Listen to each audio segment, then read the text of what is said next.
Episode के start में tang Tian लिंजू को मार मार के बेहोश कर देता है। रेफरी टीचर टेंग टियान को विनर अनाउंस करने जा रहे होते हैं, तभी लिंजू अपने हाथ उठा लेता है। फिर टीचर लाओ कहते हैं देखो लिंजू हिल रहा है। रेफरी टीचर पीछे हटते हैं तो लिंजू खड़ा हो जाता है। लिंजू को फिर बहुत ज्यादा पावरफुल महसूस होता है। फिर एल्डरी कहते हैं ये इंटरेस्टिंग है, उसने रिस्ट्रिक्टेड मेडिसिन का यूज नहीं किया और ना ही मुझे कोई मार्शल टेक्निक का लहर महसूस हुई। अचानक वो स्ट्रॉन्ग हो गया। कुछ महीने पहले वो एक कचरा था जो सबसे कमजोर था। रेफरी टीचर लिंजू को खड़ा होते देख के बहुत हैरान होते हैं और कहते हैं ऐसा हो नहीं सकता है। लिंजू फिर अपने ब्रूस सेटर पंच से अटैक कर देता है। टेंग टियान फिर अपने पंच से अटैक कर देता है। फिर दोनों का पंच एक दूसरे पंच से टकराता है। ये देखकर टेंग टियान बहुत हैरान होता है और कहता है तुम्हारी ताकत मुझसे ज्यादा स्ट्रॉन्गर कैसे है। फिर लिंजू का इस पंच से टेंग टियान का हाथ पूरी तरह से चकनाचूर हो जाता है। टेंग टियान के ये हाथ रोबोट हाथ होता है और ये रोबोट हाथ टेंग टियान के बॉडी से अलग हो जाता है। लिंजू ये देखकर कहता है आधा हाथ रोबोट का है। टेंग टियान फिर कहता है तुम्हारी वजह से मैं इस तरह का मॉन्स्टर बन गया हूँ जो आधा मानव रोबोट है। मैं अपनी कल्टीवेशन बढ़ाने के लिए ट्रेनिंग के लिए मौत के रास्ते पर गया, वहाँ पर मॉन्स्टर ने मेरे हाथ को रपंका कर दिया और मुझे इस प्रकार आधा मानव आधा रोबोट परिवर्तन करना पड़ा जीवित रहने के लिए। इस प्रकार के परिवर्तन के कारण मेरे पास रैंक 3 मार्शल आर्टिस्ट की कल्टीवेशन है, लेकिन मैं इस अवस्था में रुक गया हूँ। मैं कभी भी स्ट्रॉन्गर नहीं हो सकता, ये सब तुम्हारी कारण है। फिर टेंग टियान लिंजू पर अटैक कर देता है। लिंजू फिर बहुत आसानी से इस अटैक से बच जाता है। फिर लिंजू फिर टेंग टियान को एक जोरदार किक मारता है और टेंग टियान फिर ऊपर चला जाता है। फिर लिंजू फिर टेंग टियान के पास आ जाता है और टेंग टियान को बहुत सारे पंच मारने लगता है। ये देखकर तीनों बहुत ज्यादा खुश हो जाते हैं। ये देखकर टेंग टियान के भाई टेंग पिंग बहुत गुस्सा हो जाता है और कहता है कमीने लिंजू रुको। लिंजू टेंग टियान को आसमान में ही बहुत ज्यादा पीटता है। लिंजू फिर एक जोरदार हिट करता है, टेंग टियान को नीचे गिरा देता है। फिर टेंग टियान को दिखाया जाता है जो बहुत बुरी हालत हो जाता है। लिंजू फिर से टेंग टियान को पीटने जाना लगता है, तभी रेफरी टीचर लिंजू को रोक देते हैं और कहते हैं टेंग टियान बेहोश हो गया है और लिंजू को विनर अनाउंस कर देते हैं। ये देखकर टेंग टियान बहुत खुश हो जाता है और कहता है लिंजू ने एक बार फिर से टेंग टियान को हरा दिया है। फिर एल्डरी कहते हैं ग्रेट पोटेंशियल वाला बच्चा है। फिर टेंग टियान को दिखाया जाता है जो उठ जाता है और अपने पास से एक इंजेक्शन निकालता है और लिंजू पर अटैक कर देता है, लेकिन लिंजू टेंग टियान का हाथ पकड़ लेता है और कहता है ये सब बंद करो, लड़ाई समाप्त हो गई है। तुम क्या कर रहे हो और तुम क्या पकड़े हुए हो। टेंग टियान फिर कहता है ये वायरस एक बूंद तुमको ज़ॉम्बी में बदल सकती है।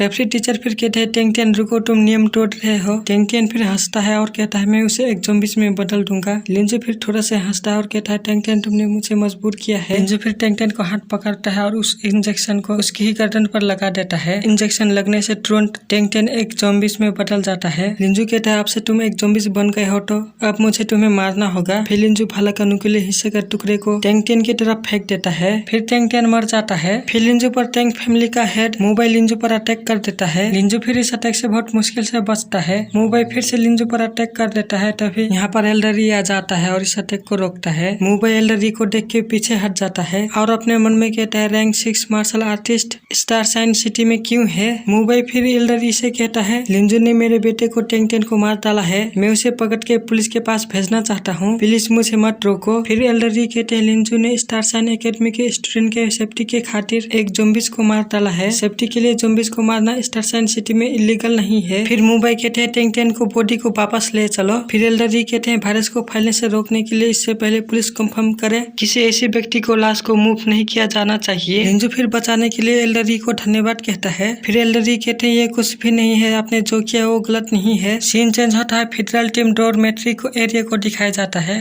और ये सब ये फाइट देख रहे होते हैं। जेनहाई कहते हैं ब्रोडर लिंजू तुम बहुत स्ट्रॉन्ग हो और बहुत अमेजिंग हो। ली कहते हैं टैंग फैमिली के यंग मास्टर मारा गया, टैंग फैमिली शांत नहीं बैठेंगे, ब्रोडर लिंजू मुसीबत में होगा। फिर यहाँ पर टीम लीडर आ जाती है और कहती है हमें खबर मिली है कि स्टार साइन एकेडमी में ज़ॉम्बी म्यूटेशन का घटना है। हायर अपने हमें कल सुबह इस मामले की जांच करने के लिए शाइनिंग स्टार एकेडमी में जाने के लिए आदेश दिया है और ये सभी लोग जाने के लिए तैयार हो जाते हैं। जेनहाई कहता है मैं सोच रहा था कि ब्रोडर लिंजू की मदद कैसे करूं। ली कहता है मैं अपने ग्रेजुएशन स्कूल में वापस जा सकता हूं और देख सकता हूं। टीम लीडर अपने मन में कहती ब्रोडर इस तरह की उम्मीद नहीं थी कि तुम इतनी जल्दी फिर से सिस्टर से मिलने जा रहे हो। सीन चेंज होता लिंजू के घर के दरवाजे पर कोई आ जाता है और लिंजू कहता है कौन है वो जो इतना सुबह सुबह यहाँ आ गया है। ये टीचर पुलिस को यहाँ लाया होता है और कहता है और पुलिस को बताता है ये है लिंजू। ये पुलिस वाला आदमी कहता है लिंजू तुम पर हत्या का संदेह है, प्लीज हमारे साथ चलो। लिंजू फिर कहता है बूढ़े कमीने ये सब तुम्हारी चाल है ना। ये टीचर कहता है एक स्टूडेंट होकर तुम एक अपने टीचर से इस तरह से बात करते हो और कहता है भाड़ में जाओ, तुम्हारे जैसे कचरे को कैद होना चाहिए। लिंजू फिर कहता है टीचर तुम जैसे कमीने को मैल कहा जाना चाहिए। पुलिस वाला आदमी फिर कहता है उसके साथ समय बर्बाद मत करो, उसे हथकड़ी लगाओ और उसे ले चलो। लिंजू फिर कहता है मेरे पास एक स्टार मेडल है, तुम लोगों को मुझ पर कब्जा करने के अधिकार नहीं है। ये सुनकर सभी पुलिस हैरान हो जाते हैं। फिर टीचर कहते हैं उसकी बकवास मत सुनो, एक हाई स्कूल के स्टूडेंट के पास एक स्टार मेडल कैसे हो सकता है? झूठ से भरा इस अपराधी को स्कूल उसे निकाल देगा, इसे हथकड़ी लगाओ और इसे ले जाओ। लिंजू फिर कहता है तुम लोग परिणामों के बारे में बेहतर सोचोगे। फिर यहाँ पर फ्रीडल सोल्जर आ जाते हैं। फिर टीम लीडर कहते हैं तुम लोगों की हिम्मत कैसे हुई एक स्टार मेडल फ्रीडल सोल्जर को हथकड़ी लगाने की? ये टीचर बहुत ज्यादा हैरान हो जाता है और कहता है यहाँ क्या हो रहा है, फ्रीडल टीम यहाँ क्यों है?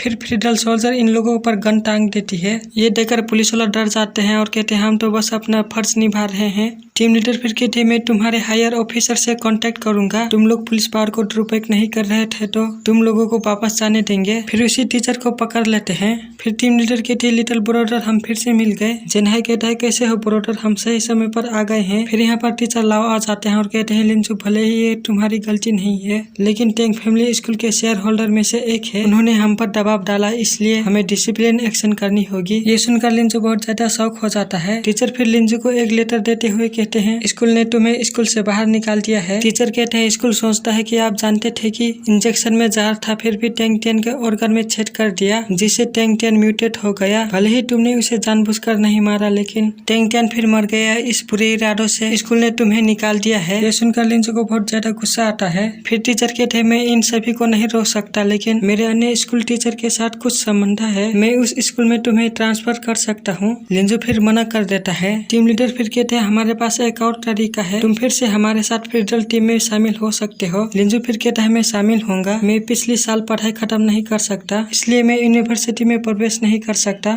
अगर ऐसा है तो मुझे फ्रीडल टीम में शामिल होना चाहिए और ब्रोडर के साथ ज़ॉम्बीज को मारना चाहिए। फिर यहाँ पर एल्डर ये आ जाते हैं और कहते हैं वास्तव में तुमको फ्रीडल टीम में शामिल होने के अलावा एक और तरीका है।